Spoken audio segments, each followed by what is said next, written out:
Kalau soleh kata siapa? Kata Allah. Wal asri innal insana lafi khusr illa alladziina aamanu wa 'amilus shalihaat. Wal asri banyak yang artinya demi zaman, demi masa. Menurut saya ada model demi banting tulang yang lu kerjain. Asal itu kan apa sih kalau bahasa asli? Meramas ya. Asal itu bapak-bapak asal yaksir itu masih tahu ya meres. Walaupun lu udah capek gara-gara meres. Ini ketua asli kan pasnya kan demi waktu asal. Rata-rata asal itu orang udah capek. Masalahnya apa? Dari jam 7 sampai jam 4 kan kita kerja keras. Kata Allah apa? Walaupun lu lebih dari itu kerja keras, tetap aja yang namanya manusia bakal hancur.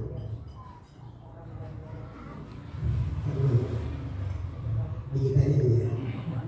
Banting tulang lu, capek segala macam lu, kagak ada faedah dalam rangka menyelamatkan diri lu dari kehancuran. Jelas kan? Ini kadang-kadang kita kan sama-sama banting tulang untuk menciptakan happiness, untuk menciptakan kebahagiaan. Kata Allah, aman kosong.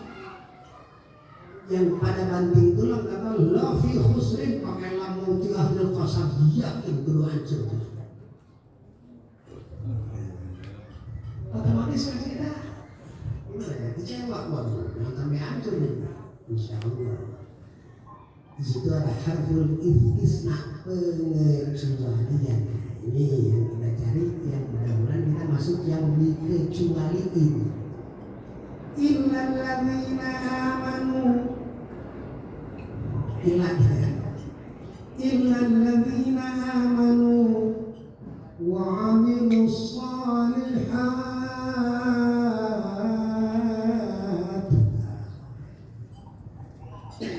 Ada sih kata Allah yang kagak bakalan gua hancurin.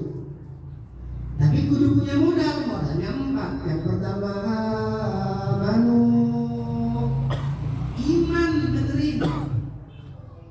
Nah, kita kan prihatin kadang-kadang sakit dikit ke dokter, sakit iman kenapa nggak mau obatin?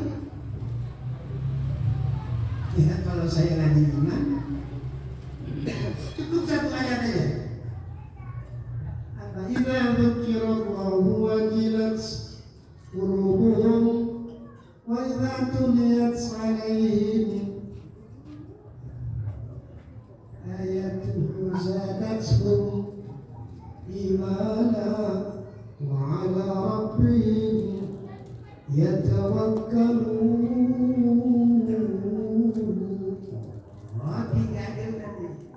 Orang yang beriman itu idza dzukirallahu wajilat qulubuhum, saat menyebut Allah hatinya ada rasa takut kepada Allah. Takut apa? Pertama takut karena disayang, yang kedua takut disiksa. Itu aja lucu. Apakah ini sudah kita miliki semua? Jujur kok belum semua di antara kita itu. Ada yang illallah, artinya apa? Mana tahu mereka tahu. Apa ini bukan penyakit lah hadirin. Dzukirallahu wajilat qulubuhum, saat disebut nama Allah hati kita kudu bainal khauf wal raja, takut kehilangan rahmat dan takut kena azab. Itu yang harus ada. Ya, di antara kita masih ada illallah, takut nggak kepilih buat jadi pilkada. Illallah, wa na'lam. Illallah, dengan Allah biar kata rugi. Itu kata Allah, urusan gua goblok. Yang penting lu ingat gua. Semua yang menentukan adalah Allah kan. Satu aja. Menurut saya yang mau jadi gitu. Dan bilang tadi pimpinan acara, jangan lama-lama kan gitu.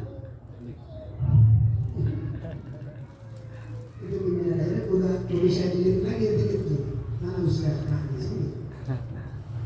Ngadain walimatus safar, ini sunnah. Ustaz ada walimatul qudum. Ada 14 walimah yang disunnahkan untuk diselenggarakan oleh umat Islam, dan sunnah ini adalah datang dari baginda Maulana Muhammad. Ya, kalau kita ngomong sunnah balik ke maulid, uswatun hasanah liman kana yarjullah wal yawmal akhir wa dzakarallaha katsira. Kalau lu pengen gua sayang, lu sama-sama contoh apa yang pernah dilakuin, apa yang pernah dianjurin, apa yang pernah menghiasi kehidupan dari kekasihku Maulana Muhammad sallallahu alaihi wasallam. Nah, walimatus safar ini termasuk sunnah. Kalau dikerjain ada pahala, kalau ditinggal kagak diseksa sih, cuman bikin kesel yang bikin sunnah, itu aja. Ini sunnah ketinggalan. Dosa mah kagak, cuman yang bikin sunnah kesel. Lurah umumin, bapak-bapak masyarakat RT sini besok kita ngadain kerja bakti ya, benerin got atau bersihin jalan dan segala macam. Itu kan gak wajib. Sifatnya himbauan lurah. Kita datang insya Allah lurah kira, betul. Nah kalau kita gak datang, kagak dosa sih, cuma lurah ngedumel. Ini anak kemana ya, kan gue udah suruh itu anak suruh begini, ngapa kagak datang kan begitu. Nah kalau lurah benci kita, gak jadi soalan, masih banyak lurah yang lain. Nah kalau kita dibenci oleh yang satu ini, ngomong kosong saja dapat syafaat para hadirin. Irtija'u syafa'ah bila sababin naukun minal ghurur. Kalau ada orang ngarep syafaat tapi kekalian sunnah, itu anak ketipu oleh setan.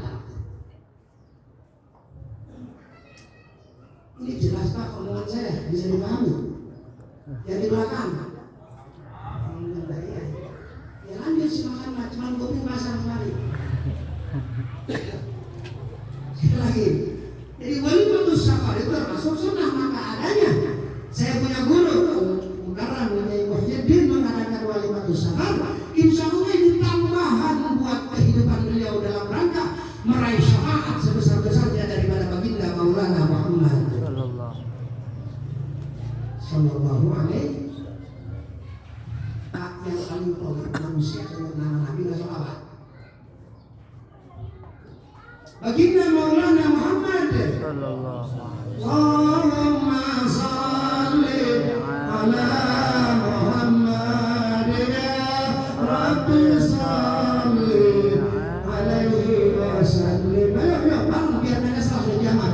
Allahumma salli ala Muhammad ya Rabbi salli alaihi wa sallim. Bikin banyakan yang dirahmat dulu. Satu kali baca sholawat 10 rahmat dulu. Tidak cuma sekali, cuma yang baca berapa orang? Numpuk, sendiri numpuk. Banyak lah masih gede sama saya. Iya. Santai aja Pak, ada begitu tetap. Ini masih bantu doa. Kembali kepada apa yang jadi persoalan, bahwa amal soleh merupakan modal buat selamatnya kita dari segala apa yang jadi adab, apa katakan sekarang punishment adab yang datang dari Allah Subhanahu wa Ta'ala. Itu bisa kita sama-sama menghindarkan diri dari adab tersebut dengan ada kita amalun soleh. Makanya saya punya guru Pak, banyak guru saya ya. Di antaranya yang selalu saya kenal adalah Imam Abdullah bin Abdullah bin Ghazali. Beliau sudah bilang kalau dalam pertemuan ini, Allahumma la tufarriq jam'ana hadza illa bi dhanbin maghfur wa sa'yin mashkur wa 'amalin mutaqabbalin mabrur. Amin ya rabbal. Artinya ya la tufarriq, jangan kau pisahkan kami dari majelis ini kecuali keadaan kami sudah mendapat ampunan dosa dari Engkau ya Allah. Mudah-mudahan kita pisah majlis dari majlis ini, kita sama-sama punya dosa sudah diampuni ya Allah Subhanahu wa taala. Kemudian wabisakin masyhur, dengan amal soleh yang diterima oleh Allah. Sebab dengan diterima amal soleh, insya Allah kita terlibat lafi khusrin. Insya Allah kita bakalan menjadi orang yang akan merugi dunia akhirat. Amin ya rabbal. Dan itu nggak lebay karena semua kita sekarang berada di satu hamba Allah, dua hamba Allah. Al-Mukarram Rasulullah Muhyiddin dan Al-Mukarram Ibu Darussalam ada Sahlah ya, yang mana mereka punya niat mau berangkat ke Mekah, berangkat ke Madinah, ke Mekah dalam rangka haji, ke Madinah dalam rangka berziarah kepada baginda Maulana Muhammad sallallahu alaihi wasallam. Bapak Ustaz, harus cukup bahagia kita dengan tulisan sama kalau dulu di Pondok Gede. Ini nggak di Pondok Gede ya? Langsung. Jadi kita masuk di bandara, ahlan wa sahlan bi duyufir rahman. Bahasa Inggris pernah lihat tadi. Ahlan wa sahlan bi duyufir rahman. Ahlan. Apa artinya ahlan? Anda bertemu dengan saudara Anda, wa sahlan, dan akan Anda dapatkan kemudahan. Yang mana ini saya ucapkan kata-kata para panitia PHBI biqudumi duyufir rahman, dengan tibanya hamba-hamba Allah yang statusnya sebagai tetamu Allah. Tetamu Allah. Saya kadang-kadang jadi tamu Allah. Jadi tamu Pak Ustaz Muhyiddin saya hari ini. Jelaslah kaum gratis. Buah-buahan nggak usah bayar. Mungkin ntar pulang juga kayaknya lain lagi. Kayaknya ini mudah-mudahan pengalaman yang udah begitu. Doakan dah dan mengasih itu. Ini baru jadi tamu saudara. Apalagi kalau sempat jadi tetamu wali kota. Haji Aminuddin punya kesempatan tamu sama Jokowi, wah rame-rame. Hebat Abia bisa jadi tetamu Jokowi, padahal Jokowi kan orang biasa. Cuma kebetulan jadi presiden. Kalau dilihat dari akan menandakan orang-orang Korea yang mereka mau bilang apa? Dan tentunya sekarang gemoy. Udah joget Pak, biar sehat. Sorry ya, sekarang kita bertamu kepada Allah. Allah itu Arhamur Rahimin, Allah itu Raufur Rahim, Allah itu Maha Pengasih, Maha Penyayang, Maha Peduli, Maha Memperhatikan. Maka setiap orang datang bertamu kepada Allah, insya Allah pulang bakalan dapat besek pada. Amin. Apa besek yang kita harapkan yang insya Allah bisa dibawa oleh guru kita Ustaz Haji Muhyiddin dan istri? Tidak lain insya Allah beliau akan dendeng rahmat dan maghfirah dari Allah Subhanahu wa taala. Amin ya rabbal. Makanya kita sebagai tetangga nggak usah pakai diminta lah. Bahkan jadikan itu merupakan satu kewajiban buat kita untuk sama-sama mengisi firman Allah, ta'awanu 'alal birri wat taqwa wa la ta'awanu 'alal itsmi wal 'udwan, saling membantu, saling menolong di dalam kebaikan dan ketakwaan. Jadi kalau kita dengan saudara mau haji, doain biar hajinya mabrur, perjalanannya mudah-mudahan senantiasa dimudahkan Allah dan segala sesuatu yang diinginkan insya Allah dikabul oleh Allah. Itu luar biasa pahalanya. Sebab ini satu hadis saja. Ya Allah menjadi man ja'a hajjan yuridu bihi wajha Allah ghufira lahu ma taqaddama min dhanbihi wa ma ta'akhkhar. Ujungnya tuh dilihatin wa yashfa' liman da'a lahu wa yashfa'u liman da'a lahu. Orang yang keluar dari rumah tujuannya tidak lain adalah ibtilah mardatillah. Dia akan melaksanakan haji hajinya tidak ada tujuan lain kecuali redha Allah. Kita doain dulu kita ini berangkatnya sebagaimana yang sudah beliau utarakan, keberangkatannya tujuannya dapat redha Allah. Mudah-mudahan itu Allah perkuat dalam batin. Sebab jujur Pak, kalau ngomong ibadah jadi panjang nih. Kalau ngomong ibadah haji ada banyak yang boleh baca. Bapak-bapak yang perhatiin, sholat untuk Allah, zakat untuk Allah, puasa untuk Allah, segala ibadah untuk. Tapi yang disebut lillah sama Allah cuma haji. Ada aqimus sholat lillah, belum turun ya. Ada atuz zakat lillah, enggak ada. Atau sumu lillah, enggak ketemu ayatnya. Ceritanya, Bapak pernah nggak dengar ayat? Ya ayyuhalladzina amanu aqimus sholata lillah. Itu ada di Quran. Ini mah karangan saya.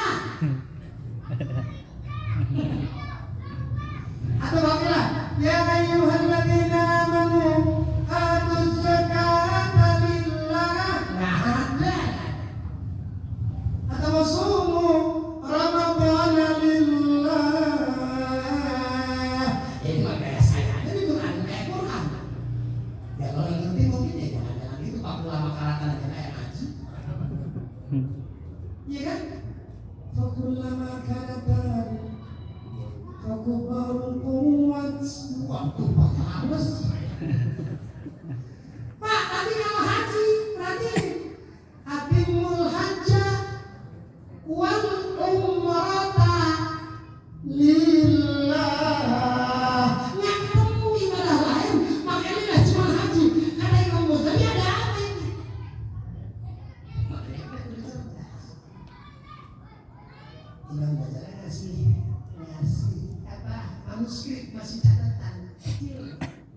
Sebab haji itu merupakan ibadah yang menawan, yang lebih mendekatkan kepada pengen di alam.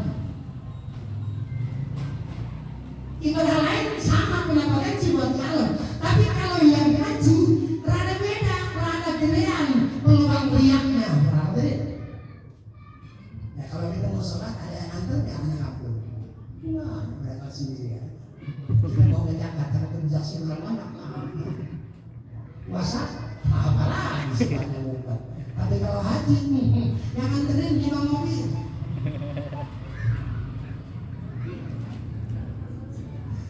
Makanya kita doain guru kita, mudah-mudahan sifat riya insya Allah dari guru kita dan istri akan Allah jauhkan. Amin. Amin. Mereka sama-sama konsekuen melaksanakan semuanya lillahi rabbil alamin. Saya boleh cerita. Iya tulis. Anak Tolibin tulis. Irsyadul Imam juga ngasih tahu bahwa pernah satu imam, saya lupa apa Imam Abdul Hasan kalau nggak salah. Beliau haji pas lagi enak-enak wukuf di Arafah, Ustaz. Apa yang terjadi? Mimpi. Ini imam Pak, imam ya. Yang hatinya udah dekat sama Allah. Jangan ditiru soal mimpinya. Kadang-kadang gue juga mimpi semua orang ketemu malaikat yang mana mau nemuin lu. Orang masih dari rokok lu bisa malaikat ya kan? Kita ngatain saya aja sendiri. Ini imam melihat malaikat dua lagi pada ngobrol. Boleh begini aja biar dipahami. Kak, malaikat, ada apa lo? Lo tahu nggak yang haji tahun ini berapa? Ini udah ratusan tahun ya. Kalau nggak salah, catatan gue lihat ada 600.000 jamaah. Wah itu banyak banget. Kira-kira lu dengar nggak itu yang 600.000 yang diterima berapa? Paham ya? Yang haji 600.000. Malaikat yang tadi nanya lagi. Lu udah dengar belum yang diterima berapa?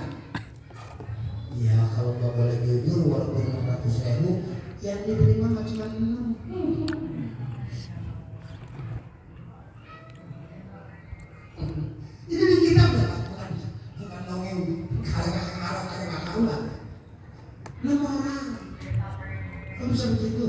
Ya masalahnya banyak kendala sih, orang yang begitu samanya naik haji, ongkosnya boleh tempat emang kata ponakannya dia dulu. Ya, mengatasnamakan haji artinya menghalalkan segala cara.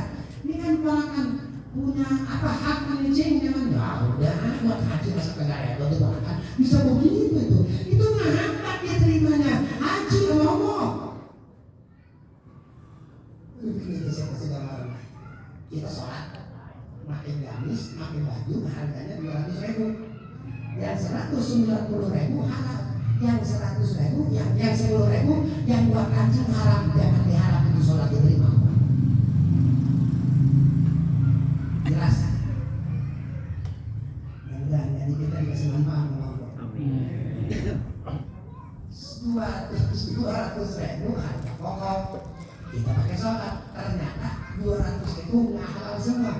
Yang haram cuma 110.000. Itu semuanya menyebabkan sholat kita lentuk, wal sholat tidak akan diterima oleh Allah. Gara-gara ada kancing boleh lembab Pak. Nah sekarang balik ke haji. Wow, hasil korupsi pejabat haji. Iya, mau ngapain? Lu goblok, misalnya itu dari seksa mau. Man hajja min malin haramin, hadis sahih.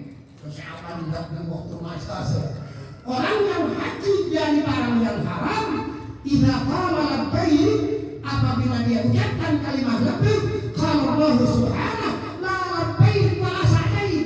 Buat lu tidak ada labbaik, tidak ada sa'daik. Sebab apa? Lu mati dan orang lu kira-kira mana kau bisa terima? Insyaallah guru kita dari yang ini menjauh insyaallah ya. Kan sisa naik haji juga masih banyak. Amin. Ngomong saya sisanya buat saya. Iya. Harapan saya itu. Aku ini penyebab seseorang haji dan diterima, hati-hati. Dan insyaallah ada berita gembira di ujungnya. Mudah-mudahan guru. Boleh kami tambah ini. Yang aku ngomong. Yang keduanya amilah hajat bighairi ilm. Haji mah haji cuman manasik kagak beres. Ya, sama aja bohong. Pak haji itu istimewa. Kalau sholat hanya ada rukun, ada sunnah, ada wajib, ada sunnah. Tapi kalau haji ada rukun, ada wajib, ada sunnah. Puyeng kan? Bagaimana kalau orang ketinggalan rukun? Bagaimana kalau orang ketinggalan wajib? Bagaimana kalau orang ninggalin sunnah? Itu semuanya udah sama-sama dikasih tahu di manasik. Nah saya mau ngajin manasik, mau ngapain karena ada penuntunnya, dibayar lagi. Nah kalau bayar yang manasik ke saya, ya saya kasih manasik. Pak beda. Dan haji itu kalau secara zahir lebih mewah dari yang lain. Bapak-bapak yang lain itu rukun Islam cukup hanya sekedar sehat atau menyering. Tapi kalau haji, yang perlu sehat, yang perlu punya, iya kan? Sholat namanya dia sah nggak? Sah mana kan mesti putih ya? Nggak ada.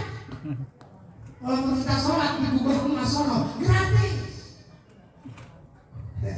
Makanya saking gratisnya kan ke gubah emas bukan pada itikaf, pengen melihat masjid yang gubahnya emas, bukan mau ibadah kan kebelet dari situ. Padahal nggak bisa berhal. Masjid yang harus kita usahakan untuk kita datang selama hidup cuma 3. Nggak ada kubah emas, nggak ada setengah.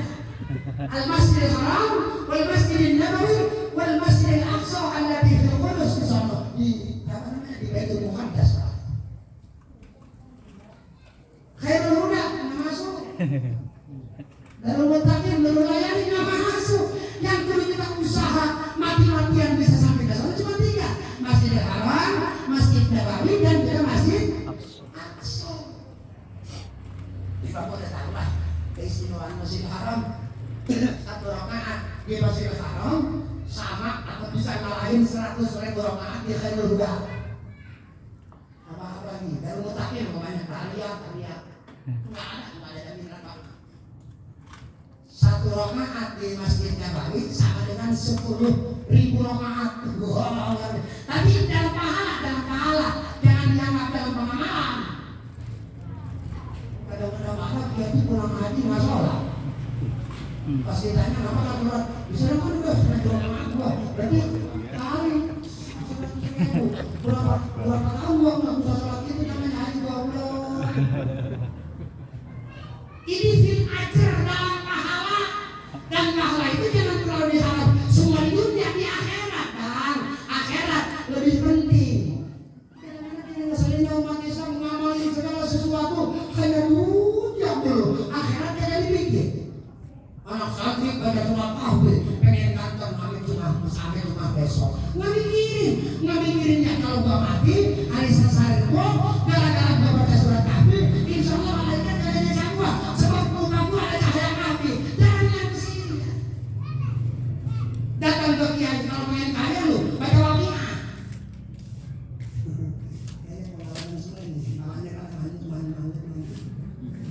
Ya saya goblok-goblok lu jangan mikir hanya soal kekayaan di dunia, yang lebih penting lu kaya di kuburan. Di dunia walaupun miskin bisa ngutang saya ke Ustaz. Nah kalau sekarang saya miskin di akhirat mau ngutang ke siapa? Suara rintihan, wow, suara tangisan. Ini kenapa ini yang diingetin sama orang-orang yang ngerti?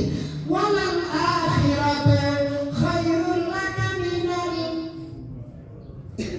Besok mari Jumat baca kaki. Biar percaya dari Allah, gampanglah. Di dunia membuat percaya orang buat tua bunyi, tua bulan nasib juga mungkin kawin lagi. Bisa-bisa juga cucu. Gua kepengen siapa tahu nih hari Sabtu gua kaki masih ada cahaya kaki. Hari sejati Nabi yang baca kaki semingguan bakal dapat cahaya. Umpama saya mati hari Kamis, insya Allah akan dapat keringanan Anda. Sebab apa? Di muka saya masih ada cahaya kaki. Oke, cakep. Gua baca waqiah tiap hari biar kata melarat. Udah melarat dunia makanya udah kangen. Gua mobil udah punya, rumah udah mewah. Anak udah keren-keren lah. Gua kepengen pas dari kuburan jangan sampai gua jadi orang miskin. Allah, saya baca di waqiah, mudah-mudahan kau jadikan saya seorang hamba yang di kuburan kaya